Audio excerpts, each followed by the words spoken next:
So, you have a lesson in your syllabus on page number 19. This information is given as the day is celebrated today. Therefore, though we have not started that lesson, I am going to take this. 13 August, World Organization Day. या दिवसाचं महत्त्व काय आहे? Organ donation day म्हणजे काय? कोणते organs आपण donate करू शकतो? कधी याचं रजिस्ट्रेशन करावं लागतं? हे सगळं तुम्हाला तुमच्या अभ्यासक्रमात आहे आणि आजचा दिवस त्याच्यासाठी आहे म्हणून आपण हे आधी घेतो. ठीक आहे?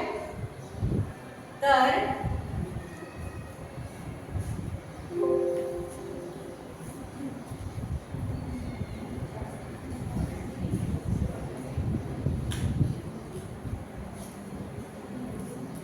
तुम्हाला डोनेशन या शब्दाचा मराठीत अर्थ माहिती? डोनेट म्हणजेच दान. आता फार पूर्वीच्या काळी राजे महाराजे जे होते ते किंवा अति श्रीमंत लोक, गर्भश्रीमंत लोक होते ते गरीब जनतेला अन्नदान, वस्त्रदान करायचे. कशासाठी? त्यांची गरज होती अन्नाची आणि वस्त्राची. म्हणजे त्यांच्या गरजेनुसार त्यांना त्यांच्याजवळ जी वस्तू जास्तीची आहे ती ते देत होते, की जेणेकरून त्या गरजू लोकांचं आयुष्य सुसह्य व्हावं, त्यांना खायला प्यायला, आग झाकायला कपडे मिळावे म्हणून. तर गरजू लोकांना मदत मिळावी या दृष्टीने डोनेशन हा शब्द तयार झाला. आत्ताच्या काळात डोनेशन या शब्दाचा अर्थ थोडासा बदललेला. तुम्हाला माहिती आहे, शाळा कॉलेजमध्ये ॲडमिशनसाठी डोनेशन देतात.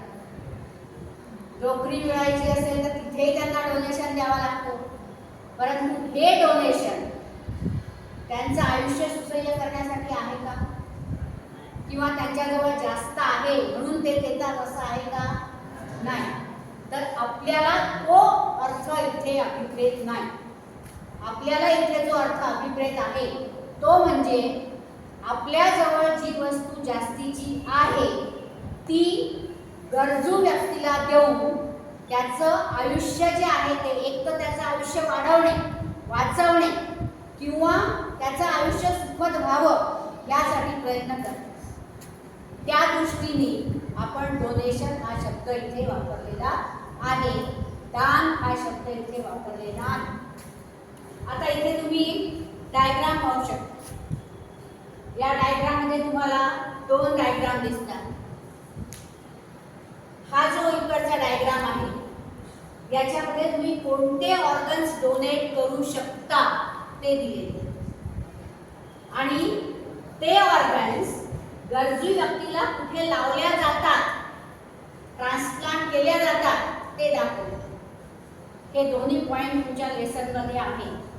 ऑर्गन डोनेशन आणि ऑर्गन ट्रान्सप्लांटेशन. आपण याच्या आधी काय पाहिलं? रिजनरेशन पाहिलं. आपल्या बाबतीत रिजनरेशन होतं का? नाही. एखादा अवयव जर आपला ॲक्सिडेंट मध्ये हात गेला किंवा काही कारणाने दृष्टी गेली तर ती परत येते का? नाही. म्हणजे आपल्याला आयुष्यभर त्या ऑर्गनच्या विना त्याच्या शिवायच राहावं लागतं आणि त्याच्यामुळे आपल्या आयुष्यात पुष्कळ सारे अडचणी येतात. दिसत नसेल तर तुम्ही काय करणार आहे? हात तुमचा तुटला, काही झालं तर मग काय करणार आहे? तर त्याच्यासाठी ऑर्गन ट्रान्सप्लांटेशन हा एक उपाय की ज्या व्यक्तीला त्या ऑर्गनचं डोनेट करायचं आहे, दान करायचं आहे, त्यांनी तो दान करायचा. सर्जरी करून तो ऑर्गन ज्या व्यक्तीला गरज आहे त्या व्यक्तीच्या शरीरात बसवायचं. That is organ donation and organ transplantation. समजलं इथपर्यंत? आता उद्देश काय आहे ऑर्गन डोनेशनचा आणि ऑर्गन ट्रान्सप्लांटेशन?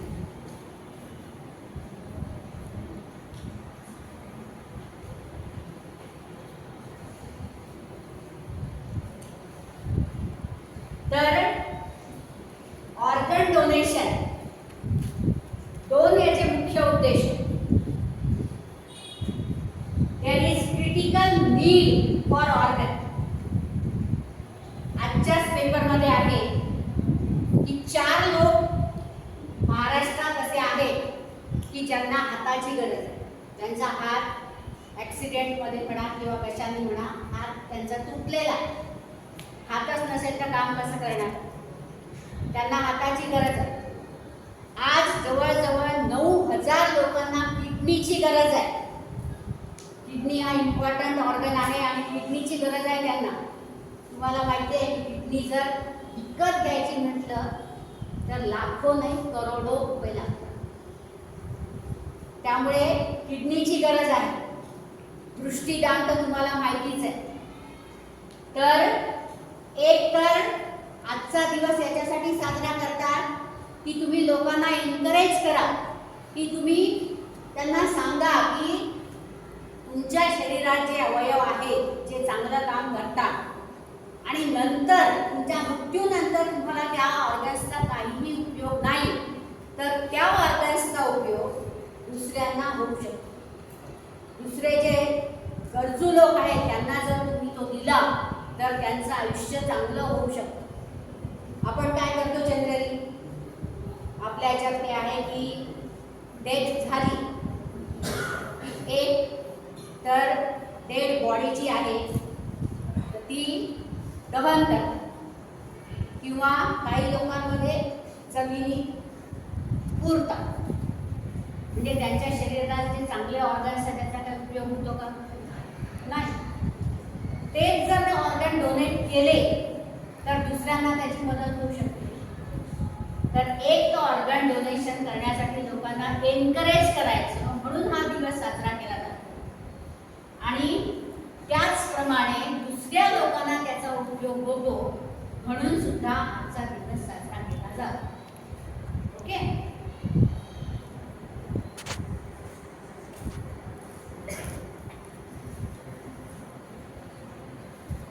आता डिबंकिंग मिथ म्हणजे एक प्रकारची आपण असं म्हणू की डिस्बिलीफ. आपल्या ह्याच्यात काय आहे? मोक्ष मिळणे. मोक्ष मिळणे आपण हे म्हणतो की चांगली कामं केली तर मोक्ष मिळते. जर देह जाळून टाकला, अग्निसंस्कार केला तरच चांगलं असतं, नाहीतर काहीतरी भूत होतं वगैरे अशा इत्यादी या काय आहेत डिसबिलीफ, मिसकन्सेप्शन्स आहेत. तर त्या मिसकन्सेप्शन काढून टाकायच्या आणि ऑर्गन डोनेशन करायचं. याच्यासाठी सुद्धा हा दिवस साजरा केला जातो. जे तुमच्या शरीरामध्ये असलेले चांगले काम करणारे अवयव मृत्यूनंतर किंवा जिवंत असताना सुद्धा तुम्ही दुसऱ्याला देऊ शकता. ते झालं ऑर्गन डोनेशन. त्याच्यावरच 2 प्रकार आहेत ऑर्गन डोनेशनचे, की एक लाईव्ह ऑर्गन डोनेशन की तुम्ही जिवंत आहात परंतु तुमच्याच कुठल्या तरी नातेवाईकाला म्हणा किंवा सख्या भाऊ बहीण किंवा आई वडील कोणालाही एक किडनी खराब झालेली, तुमचे जर टिश्यू मॅच होत असतील, तुमचा जर ब्लड ग्रुप मॅच होत असेल, तुम्हाला जर कुठलाही डिसीज नसेल, डिसऑर्डर्स नसतील, तर तुम्ही जिवंतपणे सुद्धा तुमची एक किडनी दुसऱ्याला देऊ शकता. कारण आपलं शरीराचं कार्य जे आहे त्याला 2 किडन्यांची गरज आहे असं नाही आहे. एका किडनीवर सुद्धा आपलं काम चालू शकतं. तर जिवंतपणे जेव्हा आपण एखादा ऑर्गन देतो दुसऱ्याला, तो एक प्रकार आहे. तर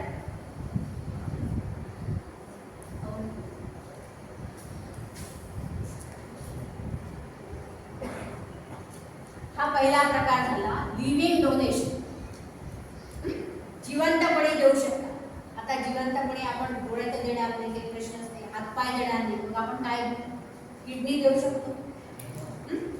किडनी देऊ शकतो किंवा पेयर्ड ऑर्गन्स पैकी एक ऑर्गन आपण देऊ शकतो.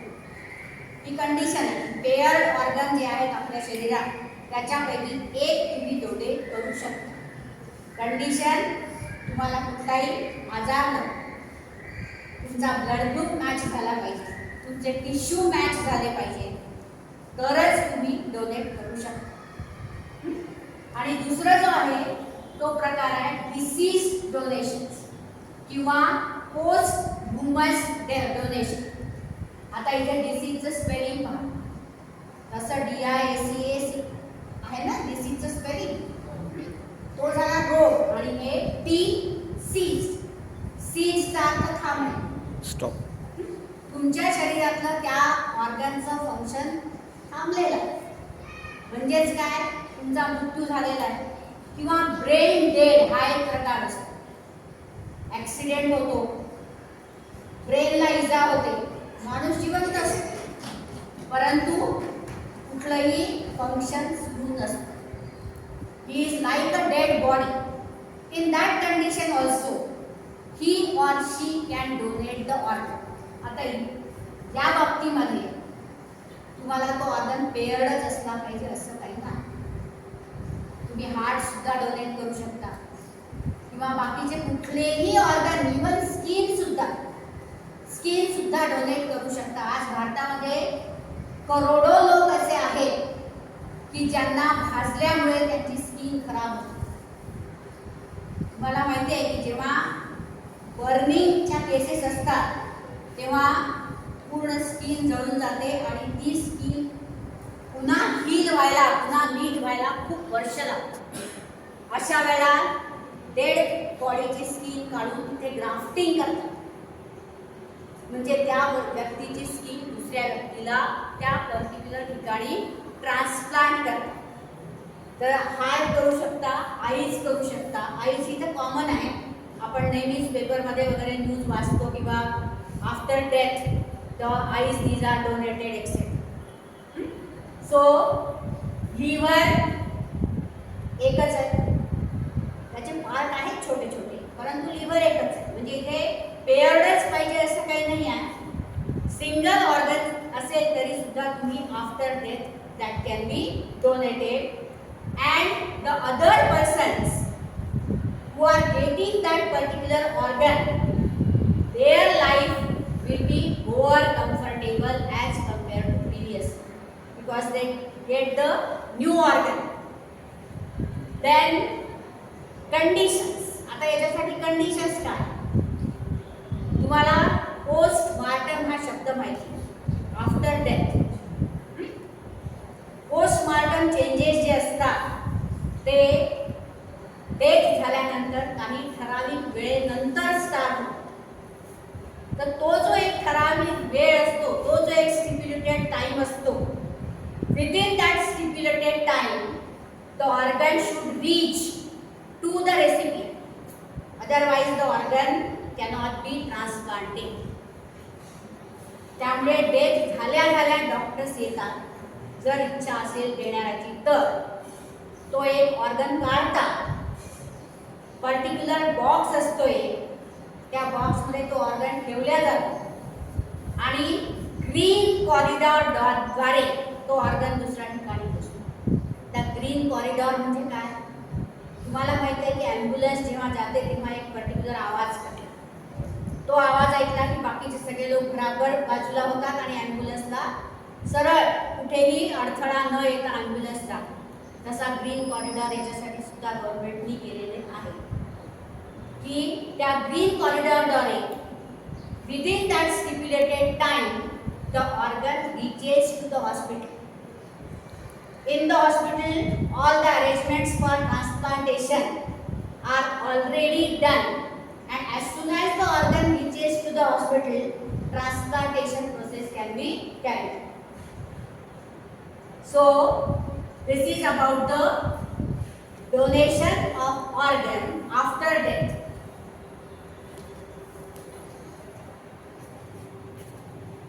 आता जसं आपण याच्या आधी सुद्धा पाहिलं की प्रत्येक ठिकाणी कुठेतरी लॉज असतात. जसं IVF मध्ये आपण पाहिलं होतं की IVF मध्ये सुद्धा स्पर्म देणाऱ्याचं नाव जे आहे ते डिक्लेअर केल्या जात नाही. तसं तिथे सुद्धा लॉज आहे.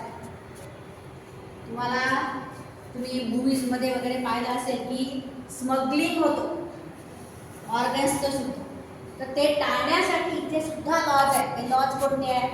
Transplantation human organs act 1994.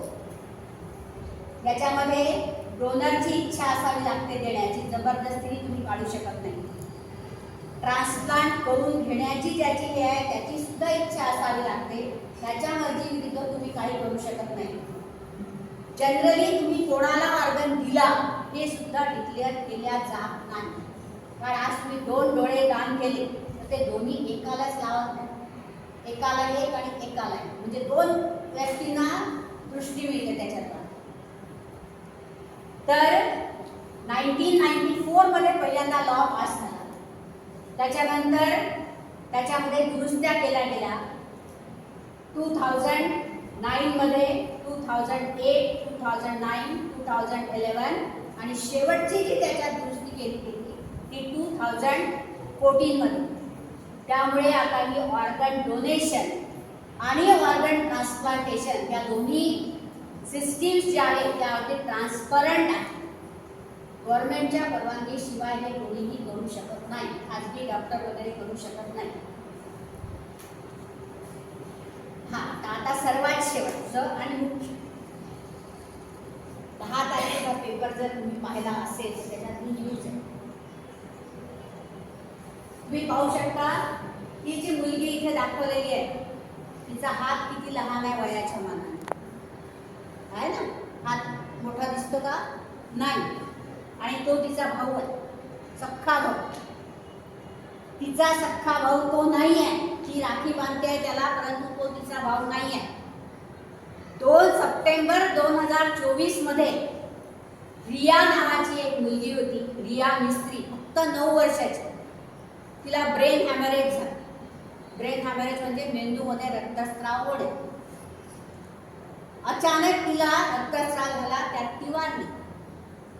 तिच्या आई वडिलांनी तिची डेड बॉडी दहन न करता तिच्या जितके ऑर्गन्स होते त्या सगळ्यांचं त्यांनी डोनेट केले. त्याच्यापासून आज 8 लोकांना 8 ऑर्गन्स हे गेले. त्यामुळे 8 लोक आज चांगलं आयुष्य जगतात. त्यातलीच ती एक मुलगी. त्या मुलीला तिचा हात त्यांनी लावला, फक्त एवढाच होता. आता 8 वर्षाची मुलगी म्हटल्यानंतर तिचा हात लहानच असणार. तिचा हात तिला लावला. त्या मुलीचं नाव आहे अनामिका अहमद का काहीतरी नाव आहे तिचं, अनमता अहमद हे नाव आहे त्या मुलीचं. तीच मुलगी आज इतकी मोठी झाल्यानंतर त्या रियाच्या घरी गेली आणि तिने राखीच्या दिवशी तिच्या रियाच्या मोठ्या भावाला राखी बांधली. आज तिच्या घरच्यांना किती आनंद झाला, रियाच्या घरच्यांना. कारण ती मुलगी जरी गेली त्यांची तरी आज त्या हाताच्या रूपाने ती जिवंत आहे. तसेच तिचे डोळे, तिचं लिव्हर, तिचं हार्ट सगळं त्यांनी त्यावेळेला दान केलं. म्हणजे आज एक रिया गेली परंतु त्याच्यामुळे किमान 8 लोकांचं आयुष्य वाचलं आणि सह्य झालं. इतकं ऑर्गन डोनेशनचं महत्त्व आहे. मी तुम्हाला नेहमी सांगते की पेपर ठीक आहे, पूर्ण एक अक्षर वाचू नका, पण निदान थोडंफार तरी काहीतरी वाचा की ज्यामुळे आपलं सुद्धा ज्ञान वाढतं. आज मलाही प्रश्न पडला होता. मी म्हटलं ठीक आहे की हात तिला लावला वगैरे, पण तो हात का वाढला नाही?